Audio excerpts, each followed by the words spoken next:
Queridos hermanos y hermanas, en el Evangelio de este domingo hemos escuchado el diálogo entre Jesús y sus discípulos, con el que concluye el discurso del pan de vida en el capítulo 6 del Evangelio de Juan. En este discurso se ha presentado Jesús con la imagen tan sencilla y tan familiar del pan, porque con su amor y su palabra desea nutrir nuestra existencia. Jesús también ha afirmado que su carne es verdadera comida y su sangre es verdadera bebida. La carne y la sangre son la persona completa.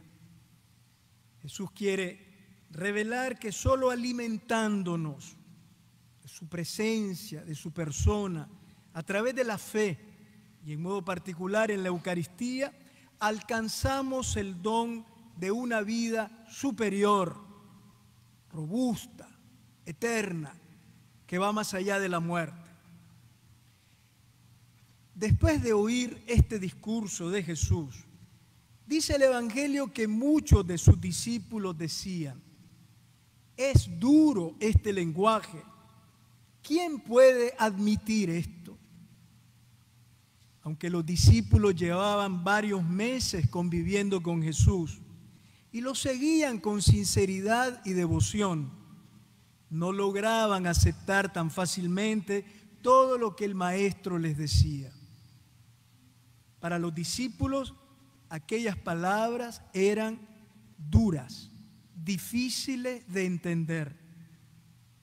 En cambio, Jesús les explica que sus palabras son espíritu y vida.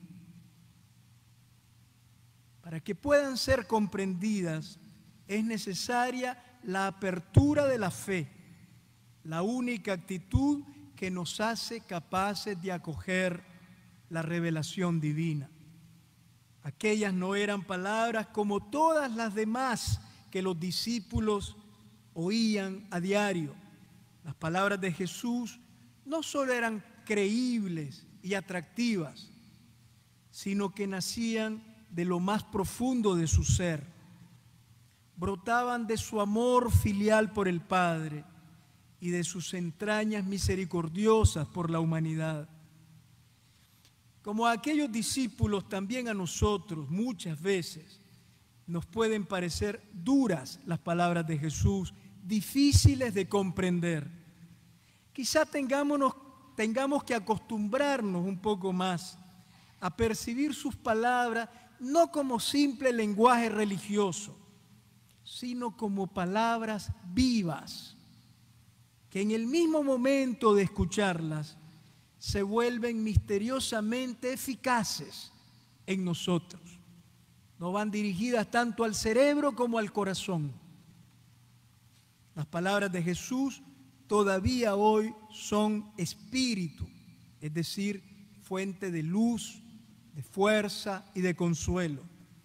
Y son vida, al ser capaces de comunicarnos la misma vida de Dios. Las palabras de Jesús contienen aliento divino que transforma y vivifica nuestra existencia con el amor y la ternura de Dios. Por eso es importante el contacto directo con las palabras de Jesús. No basta lo que otros nos dicen, las predicaciones que oímos o los libros que leemos. Hay que ir al Evangelio y oírlo a Él.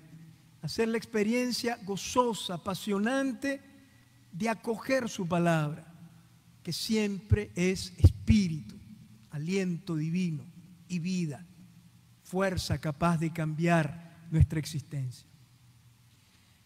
Ante la dificultad de aceptar las palabras de Jesús, desde entonces, dice el Evangelio, muchos de sus discípulos se echaron atrás y ya no querían andar con Él.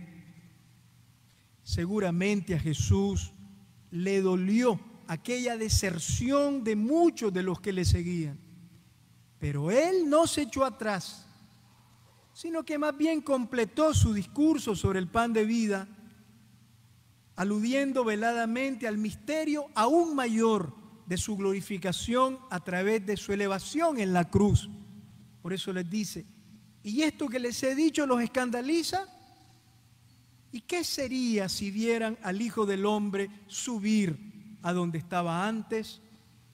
Jesús no teme decirles toda la verdad, aún corriendo el riesgo de que otros muchos lo abandonen, aún corriendo el riesgo de quedarse solo. Jesús ciertamente sufrió al ver que muchos de los que lo seguían se estaban yendo de su lado. Es consciente de la crisis que se ha producido y no la oculta. Sin embargo, tampoco suaviza sus palabras, ni intenta contentar a sus oyentes para que se queden. No dudó incluso decirle claramente al grupo más íntimo de los 12, ¿también ustedes quieren dejarme?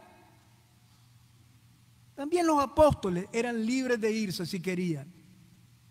Aún sufriendo, Jesús no teme quedarse solo, porque sabe que las promesas de Dios, aun cuando no las comprendamos, no dejarán de cumplirse. Por eso tampoco se desanima, ni se irrita, ni pronuncia algún juicio negativo contra nadie, porque Jesús vivía unido al Padre, con la conciencia de que el Padre nunca lo dejaba solo.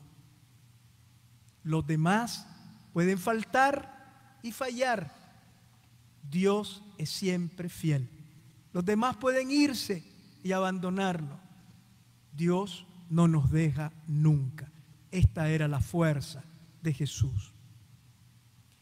El episodio narrado por el Evangelio de este domingo puede ayudarnos a interpretar y vivir las crisis y momentos difíciles de la iglesia en la sociedad hoy. Y cuando digo iglesia me refiero a toda la comunidad cristiana. Jesús le enseña a la iglesia a afrontar los problemas, a afrontar las situaciones conflictivas, siempre con la confianza puesta en Dios, que nunca la abandonará. La iglesia comienza a evangelizar cuando trata de afrontar los diversos desafíos que se le pueden presentar en su misión. No cierra los ojos. La iglesia evangeliza con los ojos abiertos a la realidad, pero con el corazón fortalecido por la luz y el consuelo de Dios. La iglesia sabe que no es sano disimular las dificultades, negar las crisis u ocultar artificialmente los problemas. Dejar las cosas para más adelante, hacer como si nada estuviera pasando de problemático, solo agrava las cosas. Todo se vuelve más complejo y difícil de manejar. Los conflictos no deben ser ignorados o disimulados. Han de ser asumidos, incluso padecidos. Hay que entrar en el conflicto, atentos a no dejarnos atrapar por el conflicto, sino viviéndolos como ocasión para crecer en la fe y en la fidelidad al Señor, como hizo Jesús aquella mañana en Cafarnaúm. La fidelidad de la iglesia a la verdad del Evangelio muchas veces le trae como consecuencia que muchos la abandonen, la calumnien y la ataquen. La defensa de la dignidad de la persona humana y la denuncia de la injusticia, que son parte esencial de su labor evangelizadora, casi siempre le acarrean a la iglesia amenazas y persecución de parte de los poderosos de turno. En esos momentos, a imagen de Jesús, la iglesia permanece fiel a Dios, con confianza inquebrantable, sin temor, sin doblegarse ante ningún poderoso de este mundo, sin negociar la verdad y sin preocuparse de llegar a perder privilegios en la sociedad. Aún sufriendo, al constatar que muchos se alejan y la atacan, la iglesia no conoce ni la amargura del resentimiento, ni la fuerza maligna de la venganza, sino que actúa siempre con mansedumbre y misericordia, sin renunciar jamás a la caridad y al perdón sin límites. La única fuerza que sostiene la vida y la misión de la iglesia es la promesa de Jesús, que la historia jamás ha desmentido. Al final del Evangelio de Mateo: estén seguros que yo estaré con ustedes día tras día hasta el fin del mundo.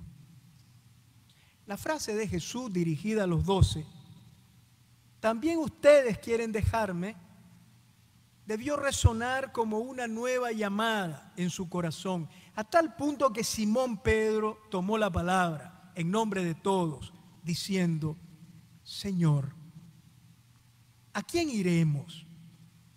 Tú tienes palabras de vida eterna, y nosotros creemos y sabemos que tú eres el Santo de Dios. Como hemos visto en este Evangelio, el discípulo de Jesús siempre es libre de irse y abandonarlo.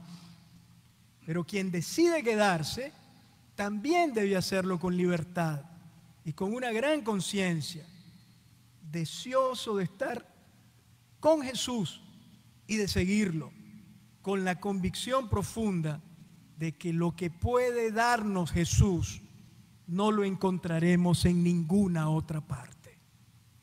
Probablemente cuando Simón respondió esto lleno de entusiasmo, no había comprendido mucho, pero sí había experimentado en lo más hondo de su corazón el amor y la vida que comunicaba Jesús. Aquel fue solo el inicio de la fe de Simón Pedro.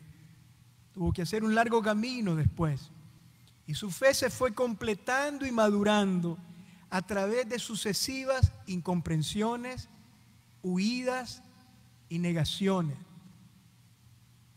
que él tuvo que vivir en el futuro. El camino de la fe de todo discípulo o discípula cristiano está hecho de luz y oscuridad, de fidelidades gozosas, pero también de retrocesos e infidelidades dolorosas. El Evangelio de hoy nos enseña que la fe verdadera es un acto de libertad en el amor, que no nace de explicaciones claras y bien fundamentadas. Ahora ya me lo explicaron bien, ahora ya creo. No, la fe no nace de explicaciones claras y bien fundamentadas. Tampoco llega a perderse necesariamente con nuestras dudas y oscuridades. Muchas veces se fortalece más bien. La fe verdadera nace y crece cuando buscamos con honestidad. Cuando hay una insatisfacción dentro y buscamos el bien, la verdad, el amor. Así nace la fe. Cuando con corazón humilde, sin darnos cuenta, estamos buscando a Dios sinceramente. Tal vez no tengamos respuesta inmediata para todo lo que nos ocurre, pero tarde o temprano sentiremos que en el fondo de nuestro ser resuenan espontáneamente, sin buscarlas, como nuestras, las mismas palabras de Simón Pedro: Señor, ¿a quién iremos? Tú tienes palabras de vida eterna. Amén.